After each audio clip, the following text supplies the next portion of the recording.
আসসালামু আলাইকুম। সম্মানিত দর্শক শ্রোতা সকলকে স্বাগত জানাচ্ছি। শিক্ষা শুধু মুখস্থ করার জন্য নয়, তা চিন্তা করতে, বিশ্লেষণ করতে এবং বাস্তবে প্রয়োগ করতে শেখায়। আর এই শিক্ষার স্তরগুলোকে গুছিয়ে ব্যাখ্যা করেছেন বিখ্যাত শিক্ষাবিদ বেনিজামিন ব্লুমস। আজকের ভিডিওতে আমরা বিস্তারিতভাবে জানব ব্লুমস ট্যাক্সোনমি মানে শিক্ষাগত লক্ষ্যগুলো স্তরভিত্তিক শ্রেণীবিন্যাস সম্পর্কে উদাহরণ সহ সহজভাবে। চলুন তাহলে মূল আলোচনায় ফিরে যাই। আগে জেনে নেই এই ব্লুমস ট্যাক্সোনমি সম্পর্কে। বেনিজামিন ব্লুমস 1956 সালে শিক্ষার উদ্দেশ্যগুলোকে তিনটি প্রধান ডোমেইনে ভাগ করেন। এক হচ্ছে কগনিটিভ অর্থাৎ জ্ঞান ভিত্তিক,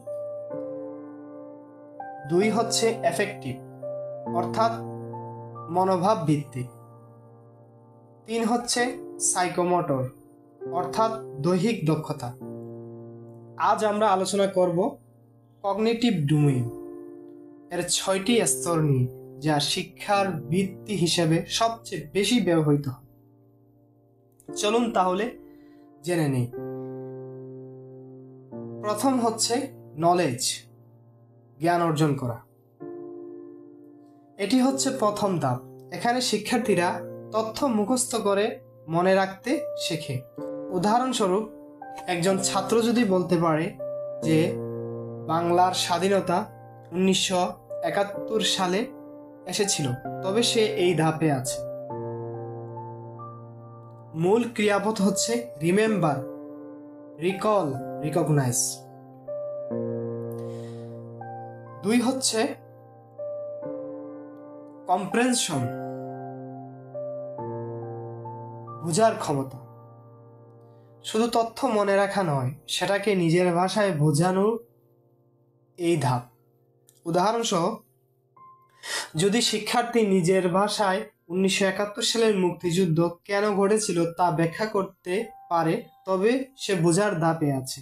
মূল ক্রিয়াপদ হচ্ছে এক্সপ্লেইন, সামারাইজ এন্ড ডিসক্রাইব। তিন হচ্ছে অ্যাপ্লিকেশন অর্থাৎ প্রয়োগ। শিক্ষার্থীরা শিখে নেওয়ার জ্ঞান বাস্তব জীবনে বা নতুন পরিস্থিতিতে প্রয়োগ করতে শেখে।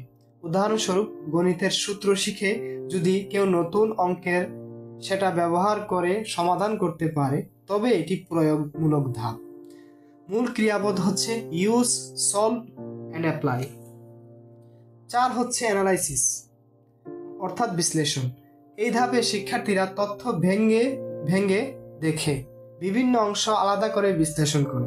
উদাহরণস্বরূপ, কোনো গল্পের চরিত্রগুলো কেন এমন কাজ করলো তা বিশ্লেষণ করা। মূল ক্রিয়াপদ হচ্ছে অ্যানালাইজ, কম্পেয়ার অ্যান্ড এক্সামাইন। 5 হচ্ছে সিনথেসিস, সৃষ্টি বা সমন্বয়। এখানে শেখা বিষয়গুলো মিলিয়ে শিক্ষার্থী নতুন কিছু তৈরি করতে শেখে। উদাহরণস্বরূপ, একজন শিক্ষার্থী যদি নিজের মতো করে একটি কবিতা লেখে বা প্রকল্প তৈরি করে, তবে সে এই স্তরে আছে। মূল ক্রিয়াপদ হচ্ছে ক্রিয়েট, ডিজাইন অ্যান্ড কম্পোজ। 6 হচ্ছে এভালুয়েশন অর্থাৎ মূল্যায়ন। সবচেয়ে উচ্চ স্তরের চিন্তা, যেখানে শিক্ষার্থী নিজেই সিদ্ধান্ত নেয় বা বিচার বিশ্লেষণ করে। উদাহরণস্বরূপ, একটি উপন্যাস ভালো না খারাপ তারা যুক্তি দিয়ে বিচার করতে পারে। মূল ক্রিয়াপদ হচ্ছে এখানে ইভালুয়েট, জাস্টিফাই। এই 6 ধাপ শিক্ষার্থীর চিন্তার গভীরতা বাড়ায়।